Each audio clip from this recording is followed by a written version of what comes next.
happens. I'm excited to talk to you about that. Speaking of which, ladies and gentlemen, I have to just say, so Tasha Swartley, am I pronouncing your last name right? Yes, Swartley? good job. I'm Tasha proud of Swartley. you.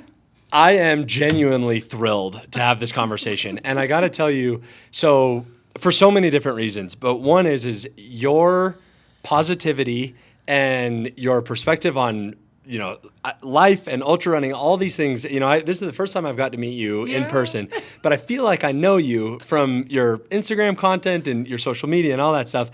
It's infectious, and the world needs more of your attitude. And so I can't wait to pick your brain and, get to know you a little bit better. For everybody listening, Tasha is a ultra runner. You're a EMT.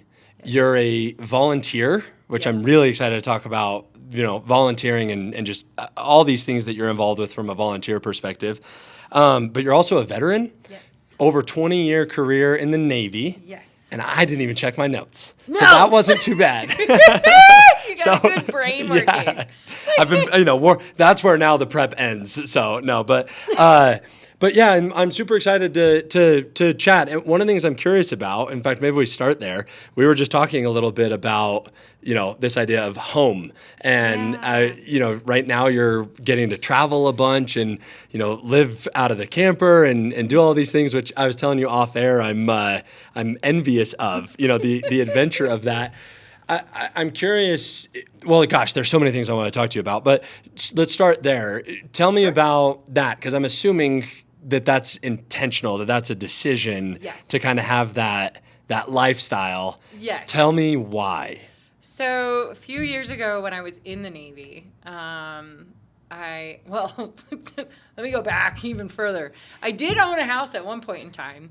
And then I got relocated from the East Coast, where I owned it, to the West Coast.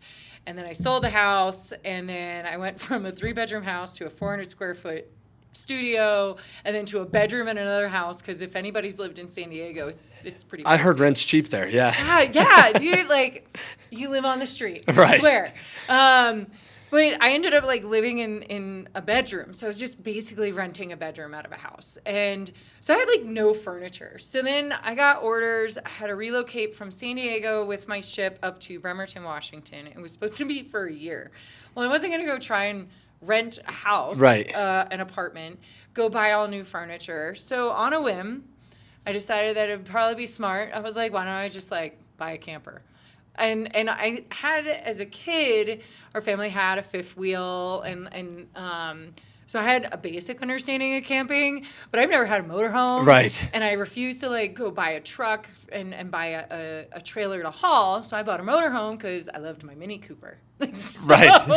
So I went and bought a motorhome, and the day I arrived in Washington, they had a blizzard for the first time. Of course. This was early 2020, so before all the shenanigans started going down. Pre-COVID, but barely. Yeah. And, or is it, I'm sorry, 2019. Okay. It was early 2019.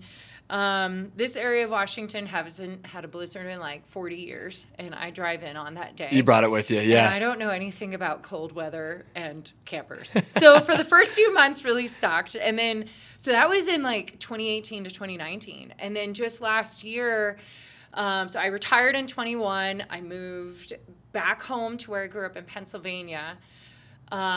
Still having a motorhome, a different car because my Mini Cooper took a dump on me. And then when I moved back to PA, I upgraded. Now I have a sweet truck and a fifth wheel. Nice. And I'm rocking it. It's amazing. And then last year, in November, right after the Moab 240 race, I was I'm moving to Colorado, deuces. And 3 weeks later, I was out. So cool. Gone. I was just I don't want to stay in PA anymore. I need to go where the hype is at. And now I'm in Manitou Springs. Love it. Yeah. Which is funny because Matt was just saying off air too. He's like, if other places to live other than Durango, Manitou Springs would be on the list. Yeah. Yes. And it's just because it's so cute. It's got everything that you could desire, and it's not swarmed with tourism.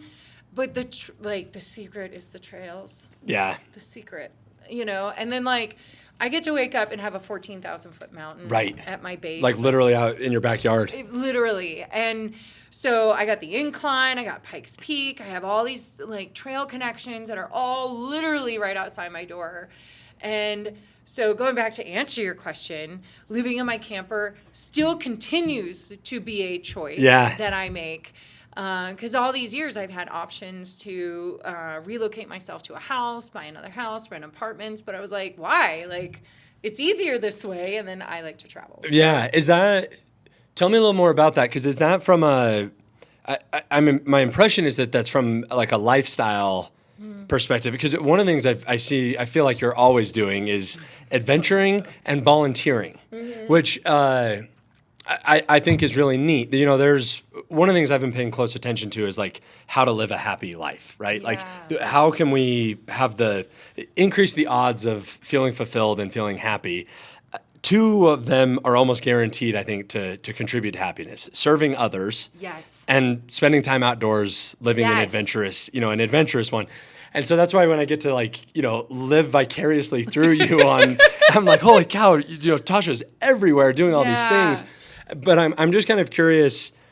I'm kind of curious of where you learned that, or what sort of started to make you want to have, you know, the combination of the adventure and the you know, the service side of it. Yeah, and that's a really good question. I've never been asked. My dad's a truck driver, and he's always been all his life. But like, so I knew that like driving I was inbred into driving everywhere. We've never, like, up until I went to boot camp in July 2001, I've never been to an airport. But I think, like, I've always just kind of been an outdoor enthusiast, tomboy, if you will. Like, I have no qualms about getting dirty and being on the go. And then that was kind of what drew me to the Navy, too, is like, oh, they travel a lot. All the other branches, I mean, all of them do. They all do sorts of traveling. But there's something about, like, getting on a ship and being able to see, like, 6 different countries in a matter of months, vice, like, going to a place and being stationed there for a few years, which we do. But I was more about, like, let's go. So the Navy kind of instilled it in me a little bit more. So I was, like, accustomed to being on the go. Right. You know, just remaining independent, if you will. Living in small spaces, because I had like a 6x3 foot bed, right? You know, that I lived out of, and then just like having the love for like being cultured and meeting other cultures and experiencing these things. And then when I retired, that desire to serve still resides, and I personally believe that it takes a very special person to really feel that depth of desire to serve. Because yes. Do we feel good when we serve others? Absolutely. Is it scary to go out of your comfort zone and not get, because some folks may say that like they like to serve others because they receive in between, right, or as a result of it. But, you know, in some of the realms of my work, such as the service or even working as an EMT, it can go unseen. So my fulfillment is serving to others, and my fulfillment of my service to them is seeing their success. And Love I learned, that. Yeah, and a lot of that kind of stemmed from the Navy, because like I had led 70 personnel right before I retired. So I had 70 people just directly, and then indirectly I had another 25 personnel that I led, and then being a woman in my job field, which by title is aviation ordnance, shortly stated, I put bombs on jets, or I put the pew-pews on the go-go's. And so there's very few senior women in my job field from the time I was a junior sailor all the way through my retirement. So I was very blessed to work with a few other women that were at the same pay grade as me in my job. But for a period of time, I didn't have another counterpart. Right. You know, I was the most senior woman in my job field. So I learned a lot about how to thicken my skin, but also just to be grateful to like that the thanks I got was their success. Yeah, yeah. That was my drive. That servant leadership idea. Yeah. And like, because I don't have kids, So I think of it from a mother's perspective or a parent's perspective. You want to see your kids do so much better than what you ever did. So it's tough love, it's hardships that you're going to go through, and it's sacrifice. But all those things, when you see them find promotions, find awards, or continue to serve, like it's so fulfilling. So fast forward, working as an EMT, after I retired, I got into the ambulance corps. I'm also wilderness certified, so I have specialty training in actually like outdoor medicine. Yeah. Not quite bushcraft, but outdoor medicine on how to handle a situation. But again, like continuing to serve in a selfless kind of field. And while I was an EMT, I started getting back into ultra running and trail running and volunteering as an EMT at races. And then that's how I led into where I'm at now, building my business of Thor, the trail race medic. But being able to continue to give back to these folks in the same manner that I gave to my sailors, being tough on them, especially at the races. Like we voluntarily put ourselves through this hell, if you will. Sufferfest, I call it. Yeah, Sufferfest, this frolic fest, whatever you want to call it. We are voluntarily like putting ourselves through there. And when I'm there, my goal is to help them through that. And again, like I'm not asking for anything else. And I just want to see them succeed. And for me, that's fulfillment. I love that. Yeah, gosh, it's one of the coolest perspectives. I'm curious. I have about 1,000 follow-up questions now from that. Yes! So thank you. One of the things my wife and I were talking about, so we were just kind of like debriefing from my 100-miler in March, and every ailment you could deal with, I got thrown at me. Like, every issue you could think of, I had to work through. And we were laughing about it afterwards because we were like, in any other setting, the proper response from my wife would have been like, okay, we're going to go get you help. Like, here's a blanket, lay down, like, let's go get you to the hospital, type of thing. Yeah. And I don't know if you know this or not, but I'm an EMT as well. So I remember seeing your photos of your volunteers. Yeah, so thank you, brother. I volunteer on the local fire department here, and I love it. And we'll talk more about that. But so I've got a little bit of perspective of the ultra running and the EMT. Mm-hmm. When I'm wearing the EMT hat, it's very much a problem has happened and I'm here to solve it or help solve it. Like there's an emergency that occurred and we're doing the best we can.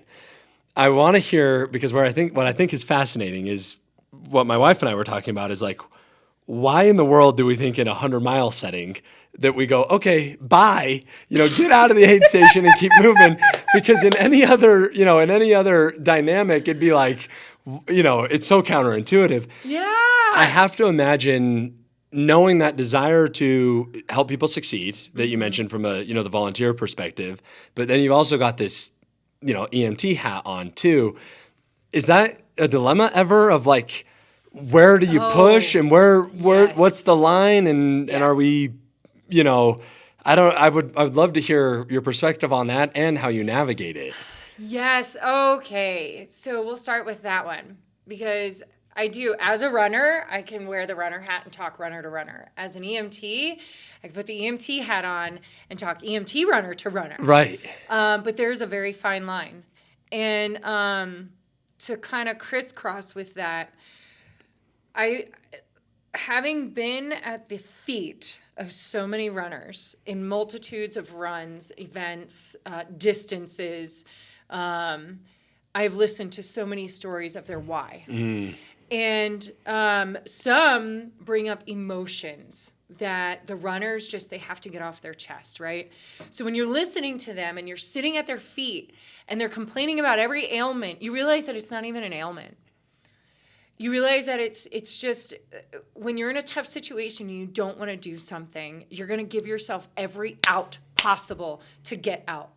So something as simple as, because yes, majority of what I do as an EMT on trails. Blisters. Is blisters and foot care. Yeah. Right? But I'm not just doing foot care. I'm listening to you tell me your story. You might be crying. I'll give you a hug. Let you release those emotions to get that weight off your back.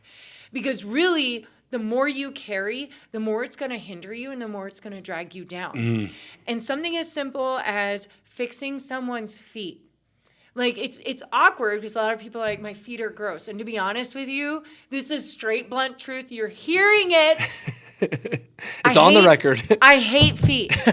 I absolutely despise That's funny. feet. Feet are disgusting. I don't even do the kind of care to my own feet that I do to others. Right. But it's not about the feet. Yeah. Oh, gosh, I love that. It's not about the feet. Because at the end of the day, I'm going to pop a blister. What is that blister doing? It's causing you pain. What is that pain doing? It's causing your psyche to just go awry, right? So you end up in this spiral of like, this hurts, this hurts, this hurts. But at the end of the day, when you're running these distances, well, put it bluntly, no shit, Sherlock. It's supposed to hurt. It's going to hurt. Yeah. You weren't walking into this thinking that this wasn't going to hurt.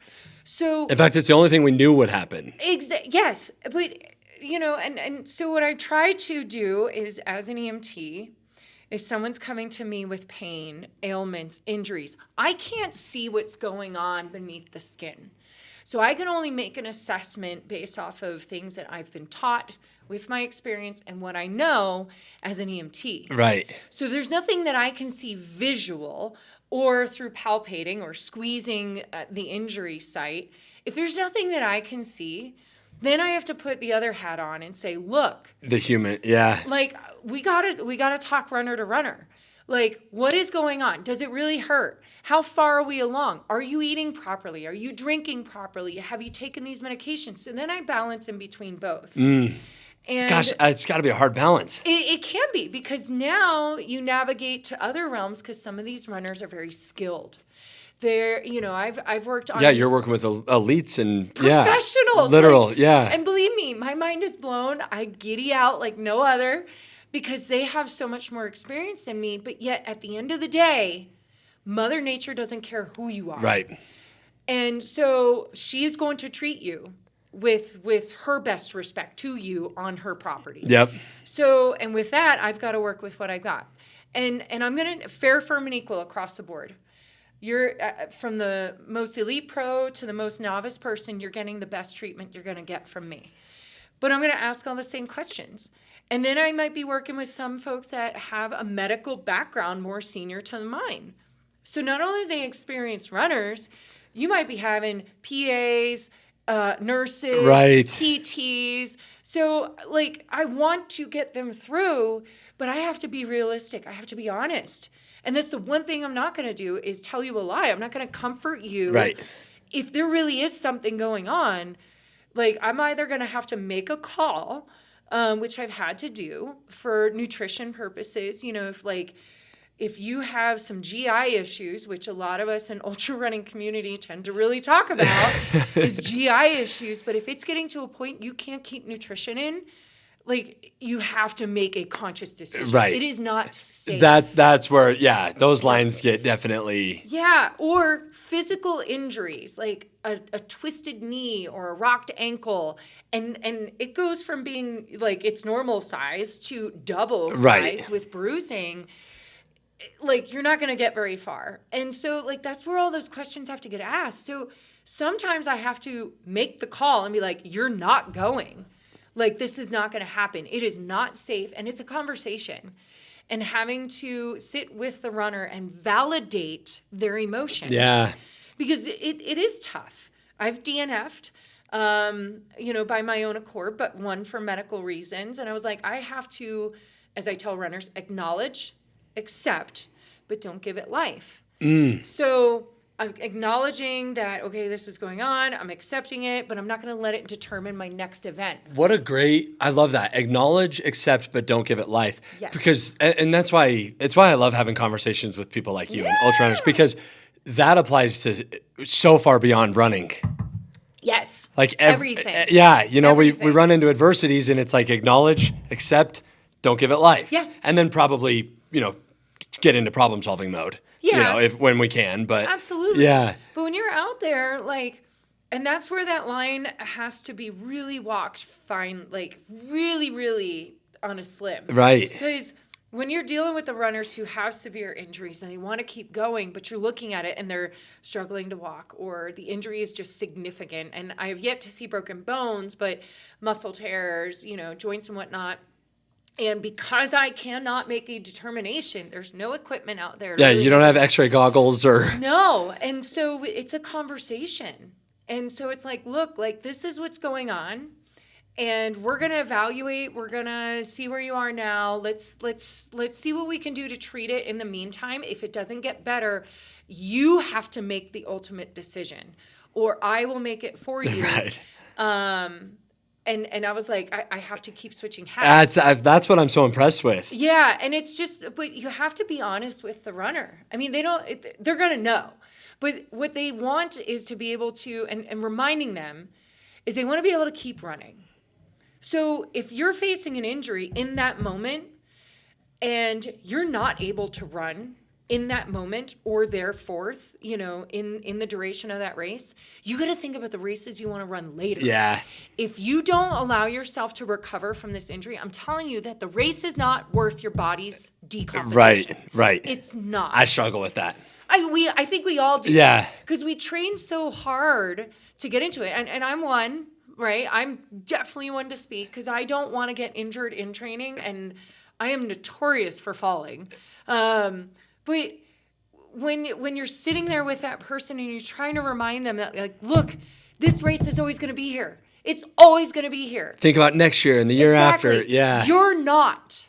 The truth is you're not going to always be here. So take advantage of the moment that you're in, heal, recover, come back stronger. Yeah. And, and that's dealing with the injury part. Whereas, like, the other stuff, when we're dealing with sore muscles, the blisters, ailments that were newer ultra runners. I just did this weekend in New Jersey. I was dealing with a lot of folks that were just very unfamiliar. They're brand new to trail running and going out and trying to run a 50K on trails. Right. If you know anything about the East Coast, Rocksylvania is just like a gentle way of saying ankle biters the whole way. And it's tough. Rocksylvania, I love it. Yeah. And so this race was held in New Jersey and not far off the Appalachian Trail, and the rocks are atrocious. So you get a lot of ankle rolls, knee injuries, whatever, but people are coming in saying, like, this hurts, and I'm going to do my best to take a look. But if there's nothing there, they'd be like, look, dude, have you ever run a trail? No. Well, okay. Welcome to trails. Welcome to trails. Like, there's going to be muscles in your body that are not familiar with all this movement. Or what was another one that I dealt with is folks that do a lot of road running, but they don't do mobility, so their ankles are super stiff. So they're making complaints about stiffness in the feet or stiffness in the ankles and the knees and my hips. And it's like, yeah, like, what do you do? Like, what are you training? Do you do this? Do you do that? And just asking those questions. And when I'm evaluating them, I'm like, look, dude, I'm not seeing anything. So I'm going to tell you right now, like, from what I can see, there's nothing here for you to be of concern about. Right. If it worsens, come back and see me. If things change, sure. Yeah. Right. So I was like, but otherwise, like, I think you're okay. And then they'll go out and they'll realize, I'm like, oh yeah, like trail running is not the same as road riding. Right. But when you're in that moment and the emotions are high. Yeah. Anybody who's been in a tornado, an emotional tornado, will tell you that it's just really hard to get out of. Yeah. So being that external validation to kind of like put your boot in your ass and make you realize that, like. Yeah, you almost get to be like, you get to help in more ways than one. You get to help. You get to physically help, obviously, like, help with ailments and whatever. Mm-hmm. But you also are positioned. You almost kind of get to be that neutral voice of authority. Yes. To push a little bit, which I admire that. So and because one of the things I'm curious about, because I've also paid attention to your races and like the ones that you've been the runner and kind of the difference between the runner versus the support, whatever the capacity is. But my good friend Sean just ran Leadville a couple weeks ago, and I went up and paced for him, and I think I did a 17-mile stretch. It was nothing crazy, but then watched the finish line, and I cried for like the whole drive home because I was like, and all I did is pace for a little bit and crude a little, and that was the first time in the ultra setting that I got to be the support. And in a lot of ways it was, well, in some ways it was more special than being the runner. Not in all the ways, but I admire that about you, because getting to support people that are doing hard things is a special experience, I can imagine. Yes. And what I'm also curious about, so tell me how this has evolved too, but my impression has been that this all started off because you're passionate about it and literally volunteering, and now it's kind of evolved into a business. And what a great, I mean, gosh, you know how they say if you can do what you love, you never work a day in your life. Walk me through that evolution, because is that a correct assumption that you started off just volunteering and then walk me through how things evolved and what that progressions looked like. It's kind of wild, because like after I retired out of the Navy, I fell into a complete absolute pit of despair and almost would not be here today. And then once I found my little groove, Stella got her groove back through therapy.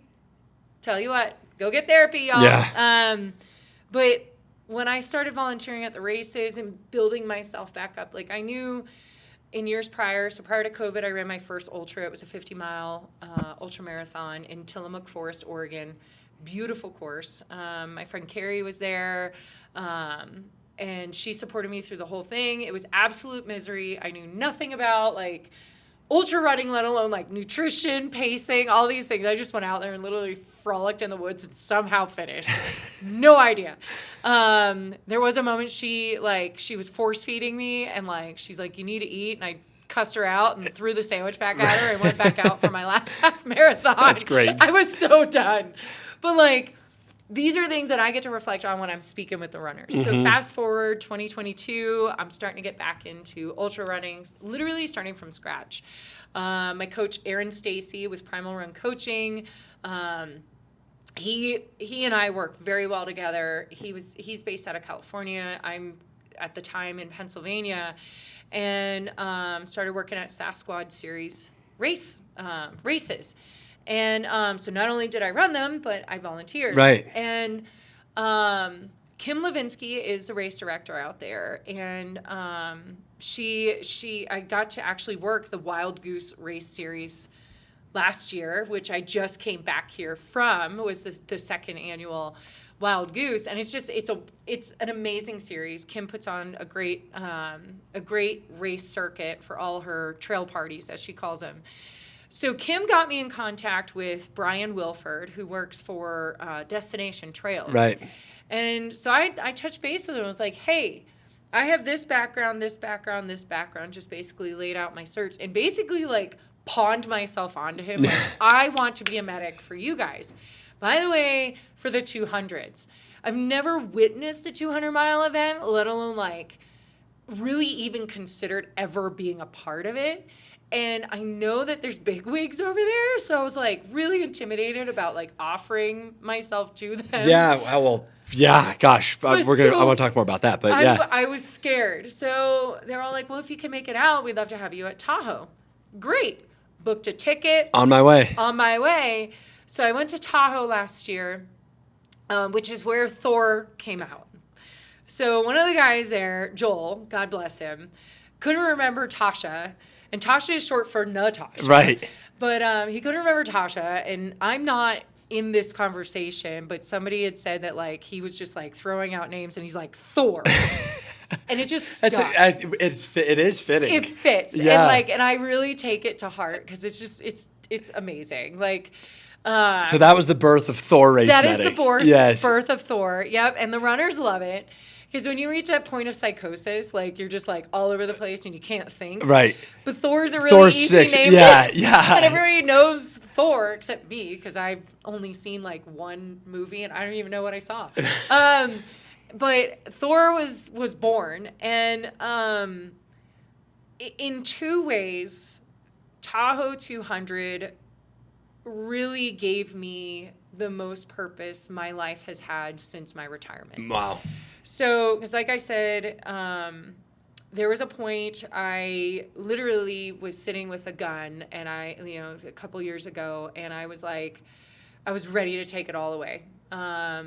And so going to Tahoe, still trying to figure out my place in life post-retirement, and trying to figure out me. I've spent the last 20 years in a uniform, right, dictated like on how to dress and, how to impress and all these things. So, so really just trying to identify myself. And I already know, like, I'm a flamboyant, I'm a little outcasted, I'm a little bit of a black sheep, unicorn, colorful, spirited, fun, but it's not always been well accepted. So when I got to Tahoe and this spirit of mine, you got to be yourself. I got to be me, and I was accepted. How powerful. Yeah. And that was the biggest turn, is not only do I get to take care of the runners, but they're accepting me, so I in turn feel taken care of. Right. Yeah. So what a great reciprocating relationship there. Yeah. So, and I want to keep diving into that, but I'm curious, just because you had mentioned kind of that, the dark place in between, after retirement and that, you also had mentioned this idea of purpose and sort of like finding, now that there's this new purpose that you had found since being in the military and in the Navy. Mm-hmm. Do you think that dark phase was due to lack of purpose, or just kind of curious of like, because, one of the things that coming back to that idea of like trying to pay attention to how to live a happy, fulfilling life, right? And I think purpose is on that list somewhere too. I also think identity is. Yeah. And so I'm just kind of curious, obviously I don't want to like go pry too deep, but would love to hear from your perspective, because you're clearly thriving now. Yes. And I want to mention actually how remarkable I think that is, because I've dealt with many people in my life that have been in very dark spaces. And I think one of the most admirable things people can do is pull themselves from that. Because it's one thing to, sit here on a podcast when we're feeling good and say, do the pep talk thing. Yeah. It's another thing when we're in a really dark space, whether it's a life dark space or a low and an ultra, whatever. Yes. Yeah. I would just love to hear from you, like, because you're thriving now, and now that you have kind of the benefit of hindsight, what's different? Like, what are those variables that have contributed to, this happy, the thriving that's here now? I think one was like being accepted for me being who I am, and I had to really figure out who I am. Like I said, like I loved what I did in the Navy. I really did, and I'm proud of myself for doing what I had done for 20 years. It is a challenging thing to be in the service. You are, like I said, like it's really easy. You get up, you put the same uniform on, you go do your job, you go home. And my identity was being a sailor. Right. My identity was leading sailors. My identity was being a weapons specialist on the flight deck of aircraft carriers, putting weapons on aircraft and sending them into combat. That was my whole identity. And on the outside, the little time that I got to myself was more or less just like, okay, like rest, rejuvenation, like, and I did. I mean, I worked out. I didn't start running until like 2008. Even though I was in the Navy, I still did my twice a year, my 3 mile a year club, if you will. But for me, I didn't actually start running until 2008, and then trail running in 2015, but ultra running in 2019. And then retirement in 21. Okay, got it. So, but my whole identity was encircled around being a sailor. Right. And being a chief in the Navy, which is a very high position and a very respected position, but that was my whole life.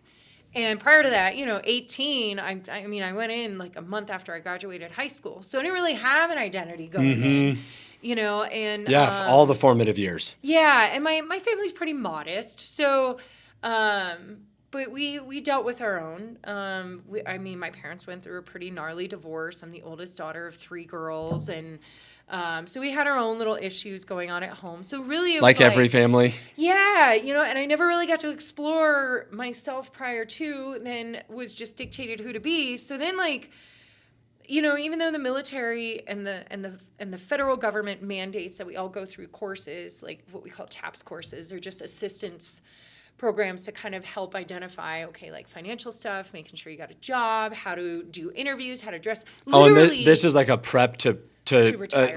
kind of like an exit Yes. plan. Yep. Okay, cool. So, and all service members are mandated to go through these, and in some capacity. Right. And but it doesn't always cover everything, And whether you've done 4 years or you've done 20 plus, you are changed forever. Yeah. And so, like, I was relearning, learning how to dress. Right. For an interview. Yeah, And I was just like, the photo dressing for an interview, obviously one thing, but you almost don't look like yourself, and I don't mean that in a bad way. But you're just when you're in your uniform, you're so you just look so different. Yeah, and yeah. And it just speaks to, like, I don't know how big the contrast is. Yes, and I definitely feel different. I mean, let's be honest. I think I brushed my hair today. Like, let's Hey, just put it that way. your hair looks great. Thanks. But like, I brushed my hair today no, too. you polished it Yeah, so.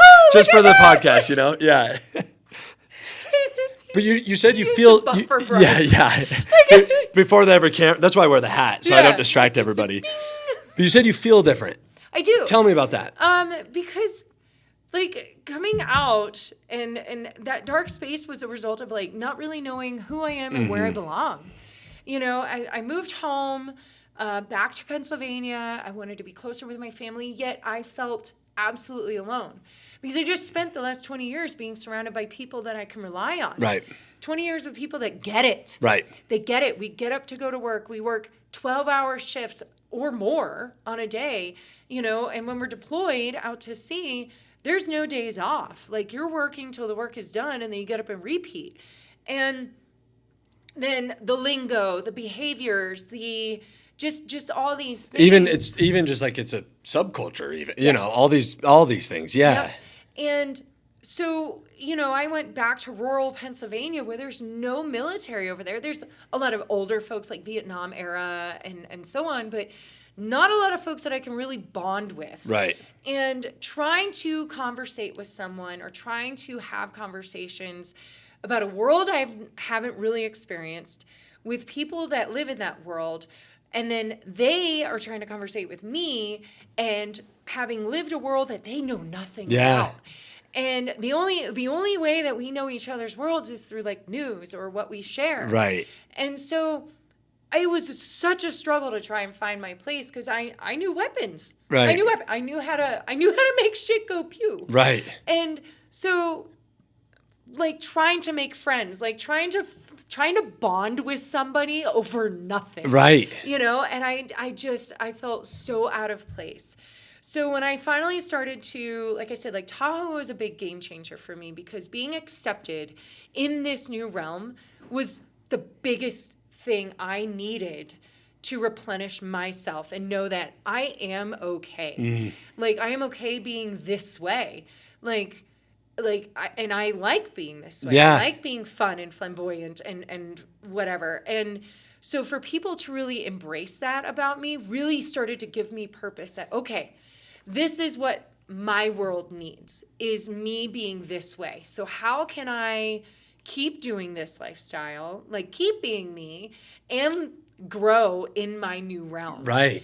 And that's where it all kind of like started with the races, is like, just trying to find that place. And don't get me wrong, I still struggle. We all do. We do, yeah. And we Welcome try, to welcome to the club. yeah, peaks and valleys, Yeah. just like ultra running. You want to look at Peaks and Struggle valleys. Bus, I Yeah. wrote the book on it. Oh, man. It was a great book I read. Good, yeah. That's why we were able to connect so well. Glad you read my book. The wheels on the bus did not go around No, and around. just fell right off. And been trying to put it back together since. The wipers are still out. Yeah. And it's pouring down rain. Right.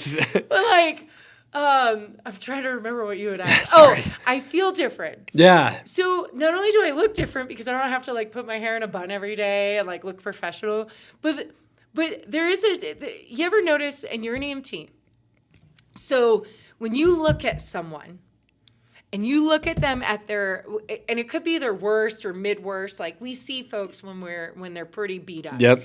You can tell. Oh, you can tell. That they are unhappy. Something's going on. Absolutely. You can tell that there's something weighing. And even if somebody were to put a smile on their face, you could just, the body speaks so loud. Yeah. And like, I looked through some of my pictures, and yes, there's a lot of genuine smiles in there, but I know what I was feeling deep inside. And I couldn't wait to retire because I just wanted to like be free. Right. But like unclip the leash a little bit. Yeah. So I relate to that so much. So I've never been in the military, but I worked for 11 years for a corporate-backed marketing agency, and I was doing the corporate thing. You know, I was climbing the ladder, corner office, like the whole thing, whatever.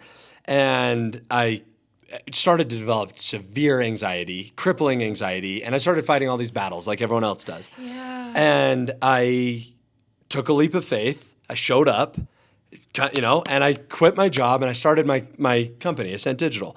And the best way I can explain it, I mean, obviously there's, you know, I'm condensing this a ton, but that I get to be myself again. And it's the best feeling. And I feel uninhibited now. And, you know, obviously I've done a ton of self-work to work through my anxiety and, you know, find my smile again and get happy and all that. But one of the most freeing things we can experience, I think, is when we can position ourselves in environments where we can be uninhibitedly ourselves. Yes. Because that's where we thrive. Because we're the best. Well, that's the thing we're the best at being. Yes. Is ourselves. Is ourselves. You know, like when we're have these filters on for like for me, it was wild. There were things about me in the corporate environment that sort of were evolving to be perceived as negative. Mm-hmm. Like my optimism and my spontaneity and these things that like, you know, are negative. And because it's not professional. Yeah, it's like, you know, right. I can relate. And now I just lean into it. And if you don't want to work with me, no problem. You know, so anyway, I just relate to what a freeing experience that is. And there's actually, if you look back, there's photos of me and it is so, you can tell. Like if you were to put a picture of me smiling today versus, you know, it's like, I'm trying to think how to articulate that better. Cause that's one of the missions that I'm on is that people can feel that, you know, like this true sense of joy and like fulfillment and purpose. Yes. And it can look so different for so many different people. Some people it probably is corporate, you know, like some people they thrive and there. all these different things. Because, and maybe you can help me find the words for it, but it's it's almost profound. Like when you can find your calling and your thing that you thrive at, it's like you just get to shine, you know, everywhere else. In a way that I've said it before is like, you just got to listen to what your heart speaks to. And it's so hard. And I actually just did a post on this on my Instagram yesterday. It's just like drop everything and go. Yes, I loved that. And it's just like it's hard. Your heart will tell you. And I have these conversations with some other service member friends that have retired or gotten out. It is such a challenge when you're pulling away from a lifestyle and you're trying to find yourself in another one. Listen to your heart. Love that. Yeah. And what I mean by that is don't listen, like put the stethoscope to it or whatever. Listen to what feels good. Yeah, listen to your soul. Yes, like it'll tell you if it starts to stir up some negative things, then that doesn't belong in your lifestyle. Right. And if it doesn't make you feel like you have done something good, then it doesn't belong there. It's not that you've done anything bad, but it's just you're not meant for that. Yeah. And so keep pursuing that of which draws you fulfillment.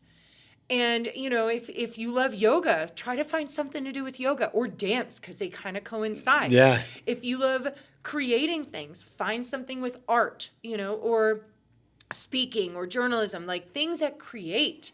You know, if you love serving, find a way to connect with your community, connect with the bigger things in life, you know. And that doesn't mean that you have to get paid for all these things. Like you can simply volunteer while you're doing your other jobs. But listen to what drives you and makes you feel good, and you will not. And go do wrong. more of that, 100%. Yep. And I think, you know, the more we can remove kind of like the exterior pressures or expectations, or, whatever we want to call it. Yeah. Like there's this. So I had his name's Doug Miller, Dr. Doug Miller. He's a psychologist, and I've had him on the show a few times, and he was teaching me about how to redefine what success looks like. I'm going to butcher it, but basically what he said is that we define our values, build a life that's aligned with our values, and then that's successful.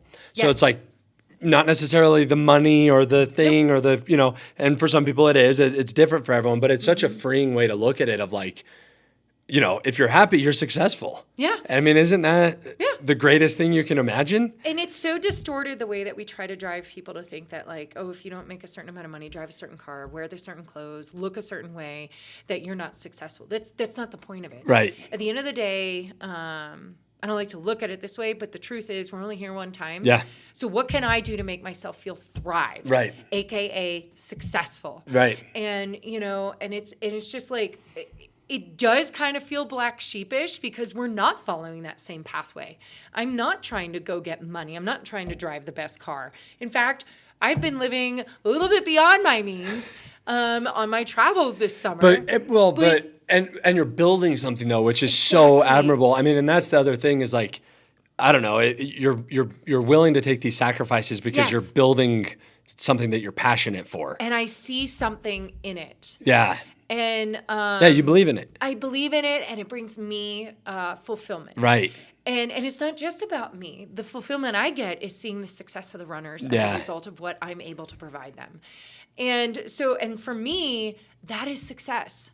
And someone else might find success of being able to, like, let's say they retire, not just from the service, but just retire in life in general, and they're just like, I just want to go fish. I did it. Yeah. You know what I mean? Like, that's successful. That's great. Yeah. Like do you and do no harm, and you can't go wrong. Right. Yeah. No, and so much of that, I think, and that's why I sort of envy your lifestyle currently. I'll call it like living a rich life. Like your post the other day, I think it was yesterday when you said that drop everything and go post. Yes. But that resonated with me so much because I've kind of been able to adopt that. And luckily, I have the flexibility now of I'm a business owner and, I don't have to ask anybody for time off approval or anything like that, which is great. But it's like drop it and go.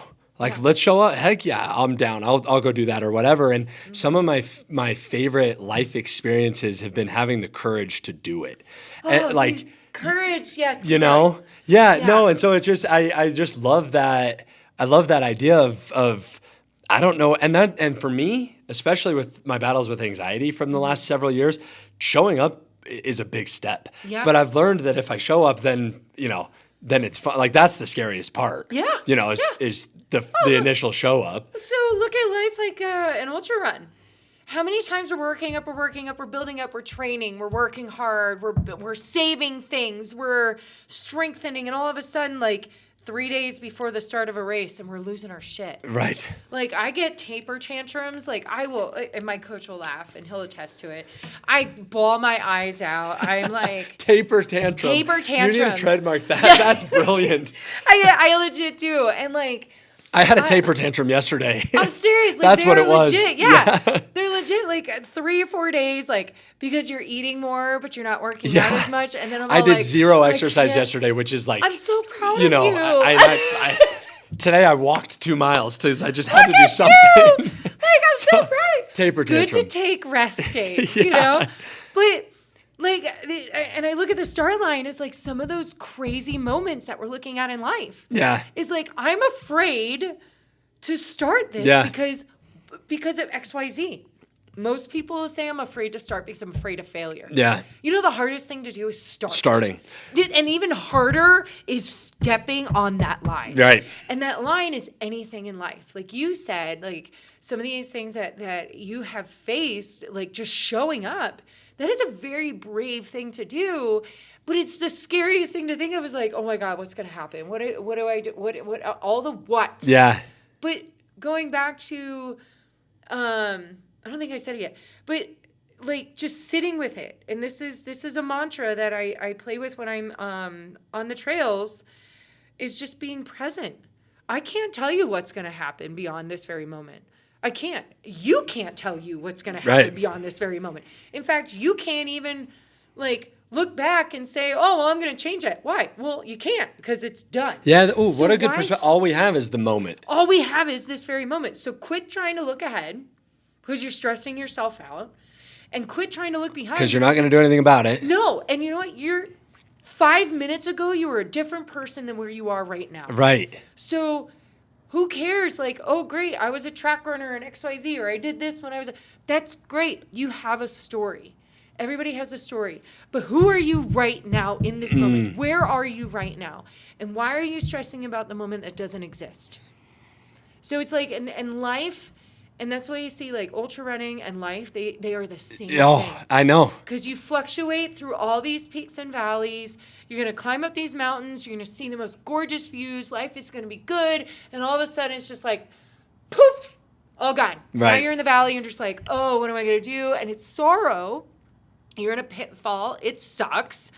Been there, done that, check in the box. And we're only going to keep adding more checks in the box. Right. Because you're going to keep repeating these things until you no longer have to. Yeah. No, and I love that. And that's one of the things I think that I love the most about ultra running, and especially the bigger distances as it gets bigger. It's like it teaches you that you can. Yes. So powerful. Yeah, because you're like, again, I'm trying to think how to word it, but it's like I joke and I say, well, I've done more for less, but it's true. Yeah, and it's like, but if I can do that, it teaches me that I am resilient. Like it teaches me that I am strong and that I am capable and that, I can keep pushing through and whatever.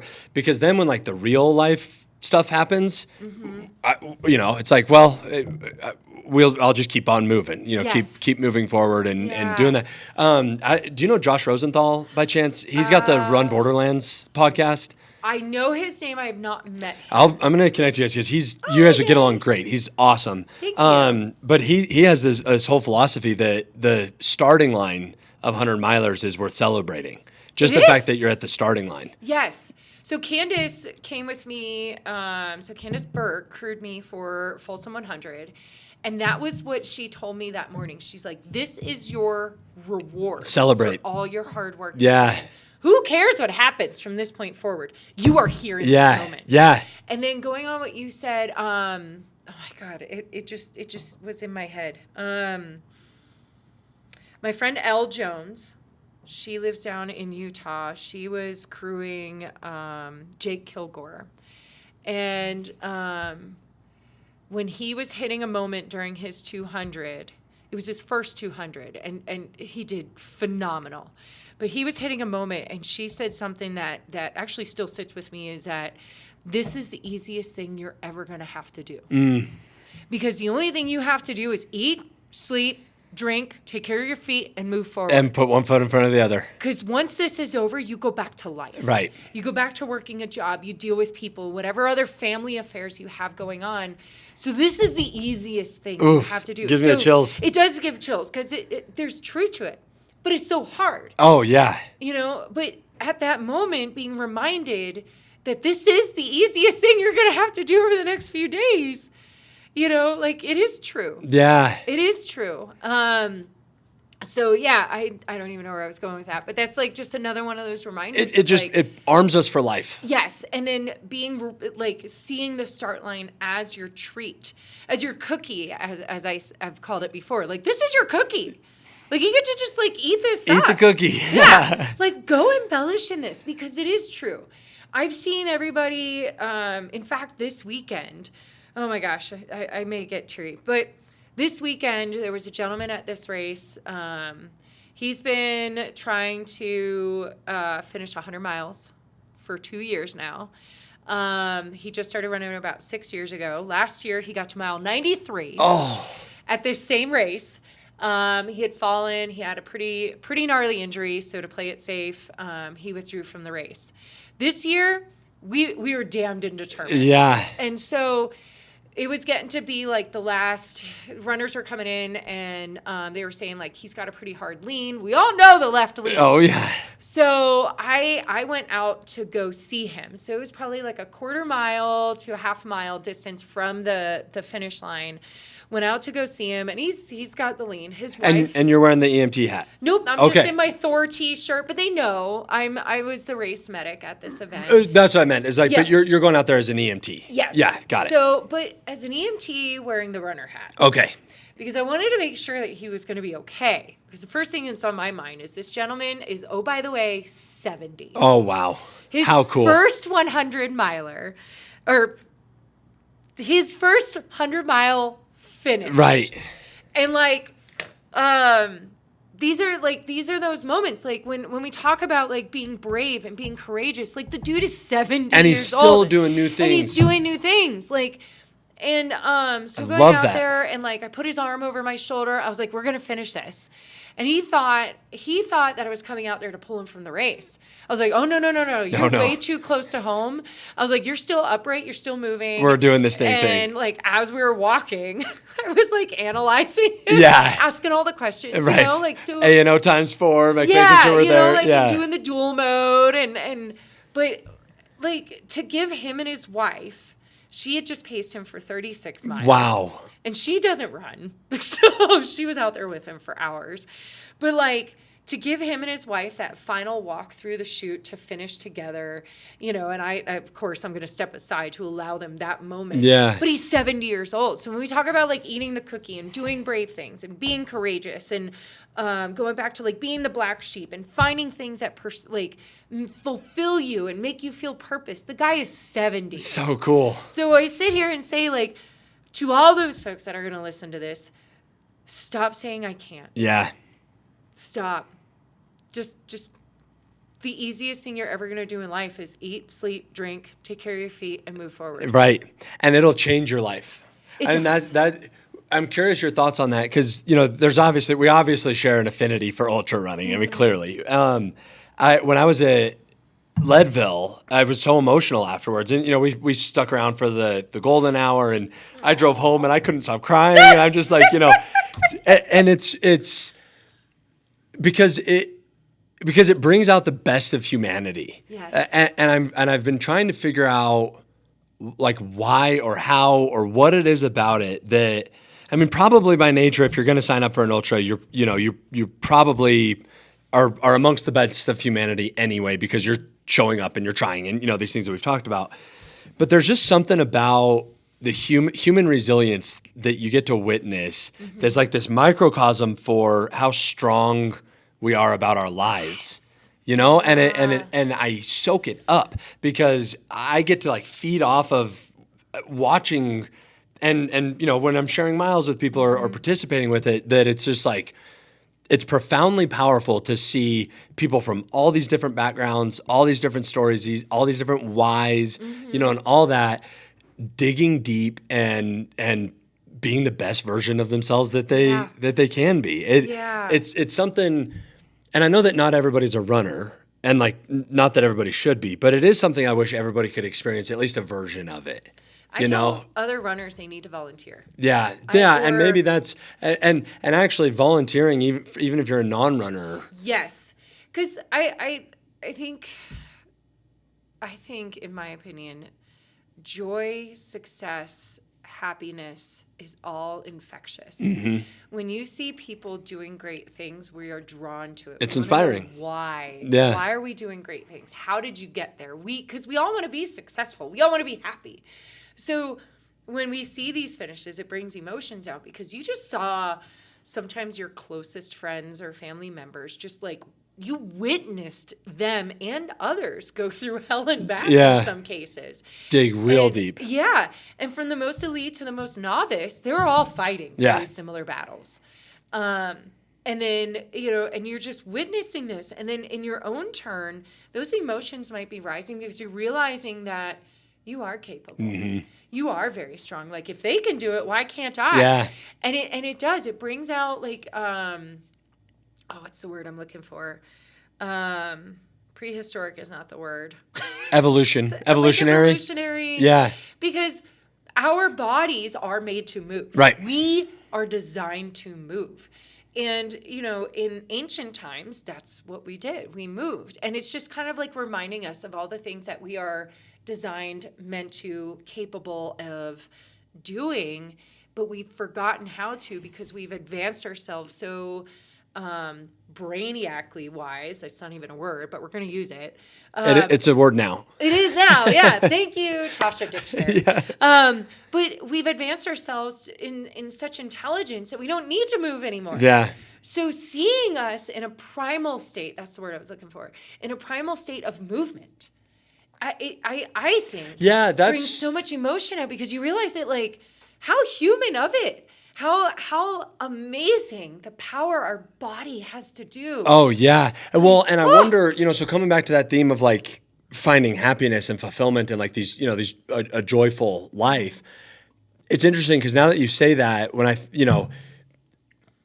when we're doing the things that I think are most natural to us, like getting away from the technology or spending time outdoors or moving our bodies or, spending time with a community of people that we love, like all these things definitely, fill my soul versus like the, sitting in front of the computer and working or whatever, which I know is necessary.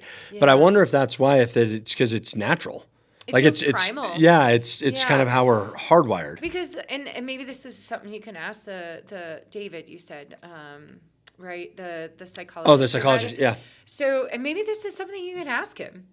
Is it within human nature to be so communal? Right. And things like this that draw all of us together, such as the Ultra Trail family or other communities of sorts, you ever notice that like those communities tend to be happiest when they're together? Yeah. And they always brag about each other. I know I brag about the trail family because it is a family. Oh, yeah. And it's very familial to me in a military aspect because I'm able to rely on these folks to help me get through the toughest times of my life in that moment. And so I think sometimes it is very primal. Because when you think about like how we survived in ancient times without all of these things, it was by community. Or if we look at like where the Amish are, it's all very community based. So, and then being outdoors, I mean, you're taken away from the stir craziness of demands from phones, demands from cars. Like I even said it to you earlier. Oh, the driving here, like, I'm trying to do my normal speed, which would normally get me pulled over. Right. And you're going 30. And people are doing like 30, taking pictures of all the leaf peeping, which is so beautiful. But I was like, I'm just ready to be here and get off the road. But it's a very unnatural environment. It is. Yeah. But when you stop and you look and you touch and you feel and you smell and you hear and you just realize that like there's just so much more to life than just driving 80 miles an hour. Yeah, and that's what I love about it, is it kind of catapults us to these other these other things, which I want to talk more about that for you, your story is I see this drive, with like we talked about how you've kind of gone from volunteer to now you've got this whole business with Thor the race medic and all of this stuff. But I also know that you've just ran your first 100-miler a few months ago, May, which remarkable. But you've already signed up now for a 200-miler, and like I see these I don't know what I'd call it, but like drive from you, like this you're headed in a certain direction. Yeah. Where does that come from? And walk me through kind of the what's fueling you and the motivation, because I can see there's ambition there and there's drive. Absolutely. Walk me through that. I've always been told I can't. Like, you can't do that. You're not capable. Don't do that. You'll ruin your knees. You're not healthy. You eat terribly. You're too fat. You're this. All those things. And I'm like, okay. And for a period of my life, it was more or less like trying to prove to others that I am capable of doing these things. And then a shift happened. I don't know when, where, how, but a shift happened when I actually started practicing gratitude and presence. And I realized that, like, I don't have anything to prove.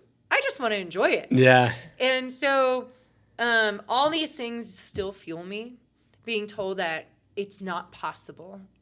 You're not capable, or don't do that, or good luck, you won't have your knees, and so forth. So it's like, okay, cool. Well, you know what? Like, advances in technology have allowed knee reconstruction, so I'm just going to be able I'll to just get a new one. Yeah, darn.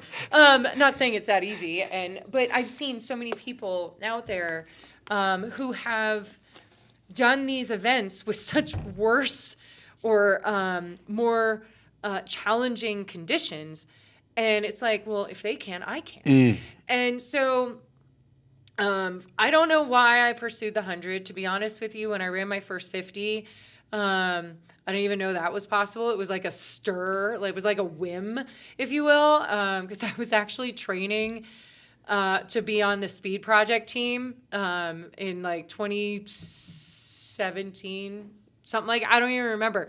And then I dropped from the team I was on. I was like, well, I was on this training program. I might as well I'll sign up for a 50. Yeah. No idea what I was doing.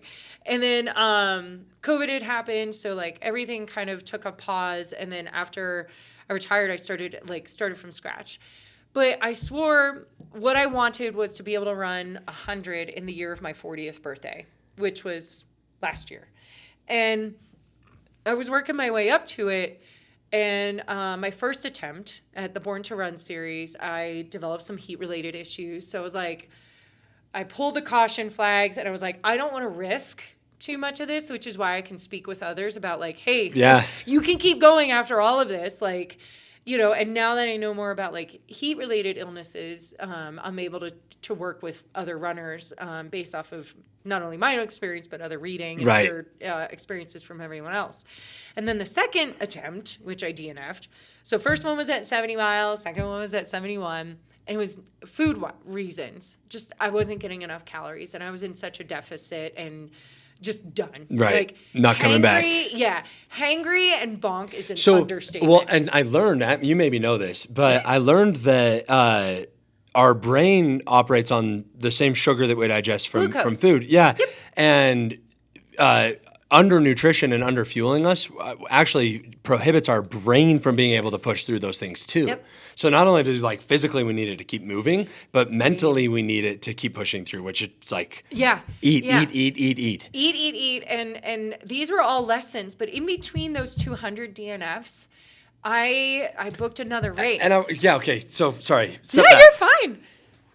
Okay. 2 DNFs. Yes. And still though this like I can do it. Yeah. Where does that come from? Like how did you not, or maybe you did, how did you not get discouraged? Like how did you maintain this motivation and this that I can get it done attitude, or were there doubts?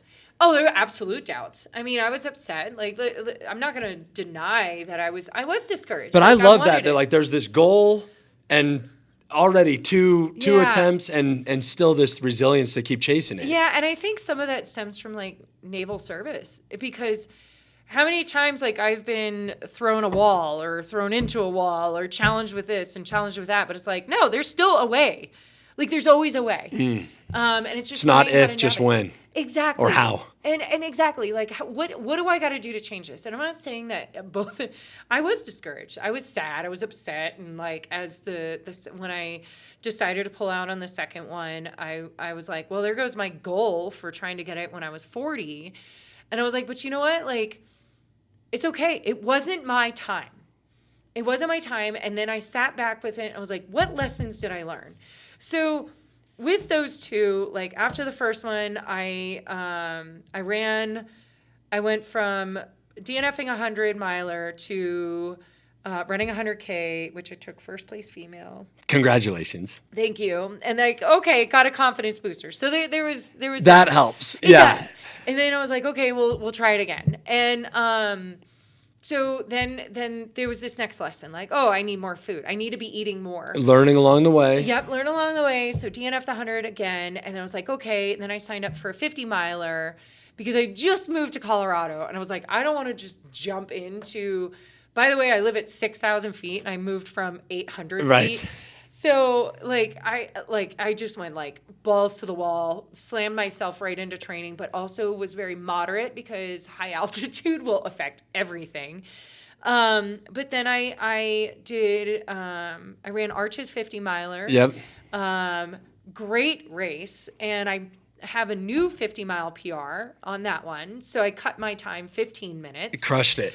And then I was like, okay, I'm going to try this again. and I signed up for the 100-miler, Folsom 100 in May. And I was like, I just want to finish. That was my whole goal. But the biggest changes that I had was having a crew at the 50 and a crew at the 100. Yeah. Because I didn't have a crew. At your first two, you didn't have a crew? No. Oh, God. Yeah. No wonder. There's no way. It takes like 20 people for me to run 100 miles. Yeah. Well, but I've seen folks do 200s without a crew. Remarkable. They're amazing. And I was like, I know I can do this.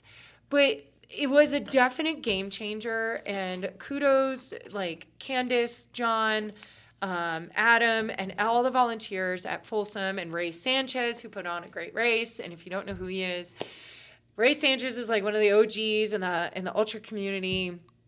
He's up there in like the top 20 something of persons in the country to run 100 milers. Oh, like cool. The dude is fantastic, and he's someone that I look up to. So to not only finish his race, but we had downpours, and like it was just raining. And like the day before the race, it was 80 degrees in Folsom, which is just east of Sacramento. But the day of the race, it was like 50, right. Cloudy, downpours. Of course. You know, the whole works, which rain doesn't bother me because my last 100-mile attempt was all the same. So I was like, well. See, that's so fascinating because it's like there's these little, you're learning, but you're also getting more resilient. Yes. You know, now the rain's no problem. The rain doesn't bother me. It's like anymore. whatever. Nope. Run in the snow, run in the dark, run with the blister. Like, run with the blister. Been there before, you know. And like you just learn to kind of like adapt and overcome. And that again, adapt and overcome, yeah. Some of the things I was telling myself when I was running Folsom is like, I have done harder things. I have done so many more harder things. Being deployed and away from my family, you know, and just being on the go, constantly moving. The jobs that I was doing out there, 20-hour shifts of like throwing weapons on jets, fixing jets, the pressures I was under. I was like, I have done so much harder. And the only thing I really have to do right now is eat and move. Yeah. And that's it. So when I finished, I didn't just finish.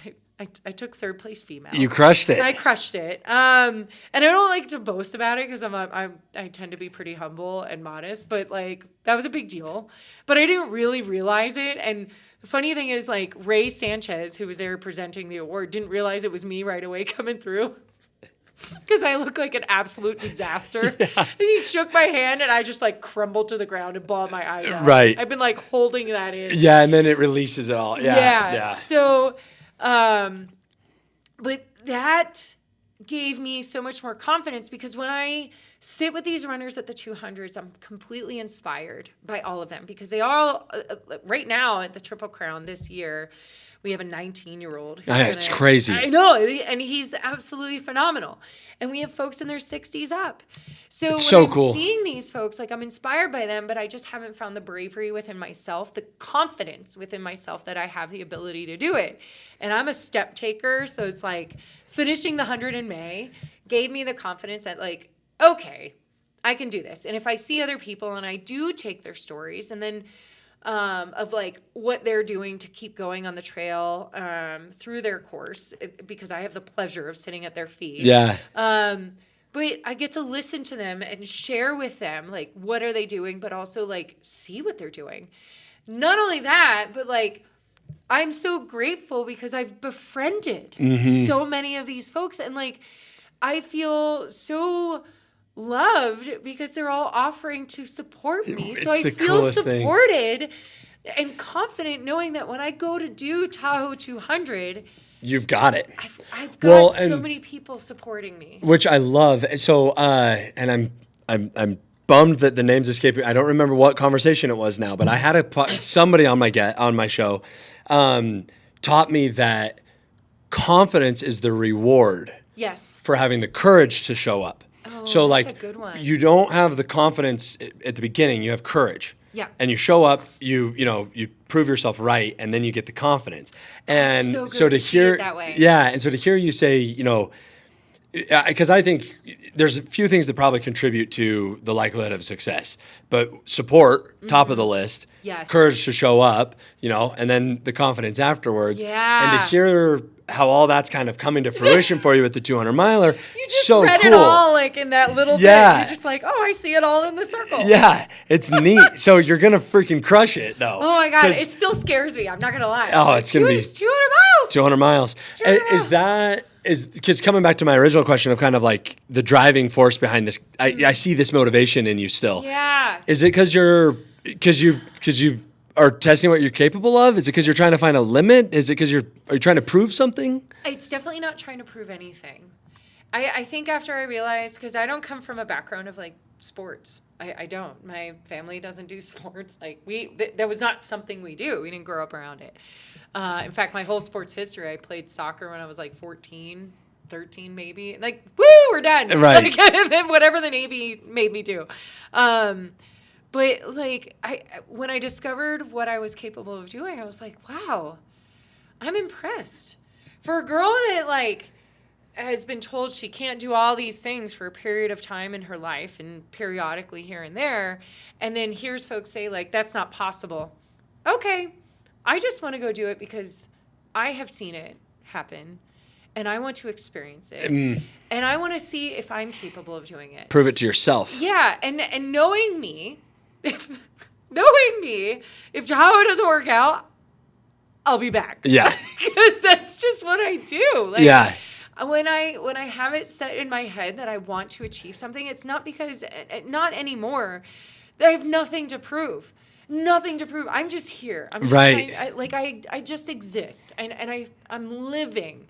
And for me, this is living. Yes. It's just, I just want to experience it.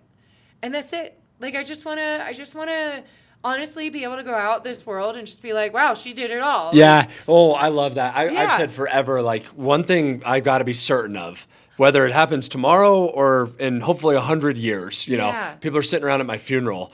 They're never going to say, well, that guy held back, or Yeah, he had a nice he couch. left something on the field. It's like, oh no, there will be no doubt that like full send, Yeah. gave it his all. Yes. However that goes, which I think, like the analogy, but with ultra running, it's like when you get to that final finish line, it's like at least we emptied the tank. Yes. Yep. And There'll be no doubt about emptying the tank. Nope. And that's just like, so like what drives me is just the idea that I can. Mm-hmm. I absolutely can. So I want to find out. I want to know that I can. Yeah. And am I confident in it? Absolutely not. Of course not. Like, I am not a confident person. I might walk in the room and own it, but deep down inside, I'm just like, ooh. You and me both. But when I get to that start line, the only thing that's in my mind is like, okay, where am I at right now? And and just trying to share that moment and grow with the community, support each other, and just enjoy it. Because at the end of the day, I just want to make the most of what I've been blessed with, and I'm blessed with a body that can move. Right. And that's it. Love that. What's next for Thor Race Medic? I mean, what's on the horizon, or the plans, or kind of because I know we've got the personal goal of a 200 miler and all that. I gotta imagine there's business goals too. Yes. So I'll be working. So most runners know me from the Destination Trail series. So I do work with all the 200s there. So I'll be in Moab next 2 weeks. Yeah. 2 weeks from now. So I'm super stoked to see everybody there. The hype is real, and I know so many runners that are coming out, and it's beautiful because I'm like slowly drawing folks in to volunteer. I'm like, you guys gotta come see this. It's such a blast. It is. It's such a blast. And like, to everybody who's listening, come volunteer for the races. Go volunteer. Please. Not only do we need you, but we love you. And it'll change your life. It does. And then from there, I'm actually going to the Trail Run Conference in Knoxville, Tennessee. I didn't know there was a trail run conference. Dude. Okay, so if you can go. There might still be some tickets available or whatever. But I'm setting up an exhibit. Good for you. So Thor Trail Race Medic literally just got established as an LLC in the state of Colorado in June. Congratulations. Thank you. And so I'm still trying to get this out there. The idea of my business Not only am I nationally registered EMT with a wilderness certification, but with an ultra runner and military background. Yeah. And the idea is for me to promote to race directors to serve their runners the best that they can get. Having served on an ambulance, having counterparts still serving on ambulances, not too many of them are big into the fitness community, let alone ultra community. Out here in the state of Colorado, more have wilderness certifications, but again, you're missing that runner aptitude. Right. So my idea is I want to build this business up with more medics on board to contract them out. I would love to send medics to ultras, to 10-2 runners, and give runners the best care, but for the race directors to serve as a middleman. So you don't need an ambulance on site. Right. So you can have a medic on site who speaks runner, Right. but who also can treat like trauma wounds, because 90% of what we have is foot care, which wilderness certifications do teach, and like psychological stuff, and of course some of the bigger ones. And then like environmental, heat, cold. Yeah. Yep, but all that can be solved on site. Major injuries, you can call an ambulance in. So my idea is to be able to give back to the runners from a runner and EMT standard, and then give race directors still the confidence that they want and deserve to have for their runners to be treated the best that they can on site. Runners will want to come back to said races because they're being treated on site. Yeah. With more personable care. Right. I love my EMT brothers and sisters, but without that runner knowledge, they're really not engaging with the other runners, which I feel is important. Yeah. Because you need to build the runners' trust that you're there for them and not to pull them. Yeah, I was going to say, because some runners, I'm not seeing them in it, like that mentality of like, Yep. Yeah. So that's what my business is all about. So as far as the business is concerned, like, yes, I'm going to go down to, I skipped one. I'm going to be in Crested Butte this weekend. Yeah. I'm sorry, Denise. I'm so excited to work with Mad Moose Productions. They throw some great races. Yeah. I mentioned them earlier with Arches. So I'll be at Crested Butte this weekend. Then I go to Moab. I'm going to the trail conference. And I just want to say a shout out to Terry Chiplin. He gave me a discount on an exhibit, so I'll be able to like promote it. Even though like I don't even have a logo drawn out yet. Like this is as new as it gets. Like, so cool. It's almost pathetic, but we're gonna make do with what we got. Like adapt and overcome. But after that, then I'm gonna do one more race with Mad Moose on November 9th in Fruita, Colorado, and then I start training. Yeah. There are some things coming up in the books for next year. Definitely going to be at the Arizona 300. Wild. It's happening. Running Tahoe 200 in June. I'll be working Bigfoot and Moab next year. But I am running Black Canyon's 100K in February. So there are still some races that will be coming up. I haven't gotten anything set in stone. Right. But again, like I already have some folks that I would love to contract out. I won't name them because I like until I can get this thing off the ground. Yeah. But we already all have had like some talks that I would love to contract them out to other races to give them the same benefit because they volunteer. I've seen them at work. I've worked alongside them at other races and they're phenomenal folks. So I would love to see them be able to thrive off of something like this as well. And then from a runner's perspective, again, the runner deserves to be treated with the utmost respect to be able to attain their goal of finishing this method or whatever distance it is. They deserve that. So to give them the best treatment and care to help them achieve said goal. And that's where I see Thor, because we do slam some hammers as well. Because, there'll be those moments, you might have experienced it too, where you're just like throwing a taper tantrum or a temper tantrum from being hangry or bonking. And you're just like, no, I'm effing done. I just want to be out of here. And then you just have this person show up out of nowhere. And it's like, no, the fuck you're not. Yeah.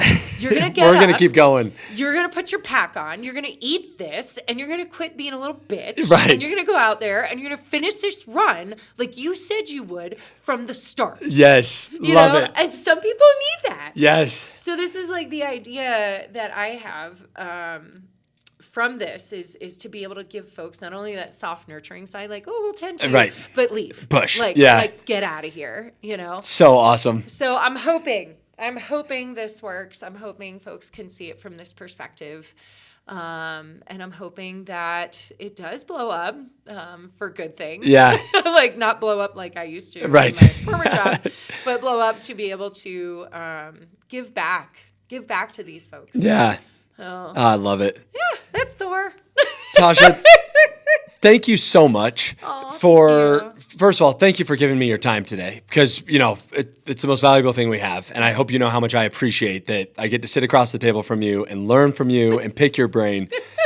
Thank you. But also thank you for just in general what you're doing for humanity, for the ultra running community, for the positivity that you're putting out there, and for being able to balance these, like, you know, loving and nurturing and caring and slamming the hammer down and pushing, and all of that stuff. We need more of it. And I just hope you know that you really are making an impact. And like even your social content, it impacts people, and we need more of it. And so I want to thank you for that so sincerely. So I've got oh God, I'm genuinely, I got tears in my eyes. It's sincere. This is sincere. Oh, These are my Inspire by Example shirts.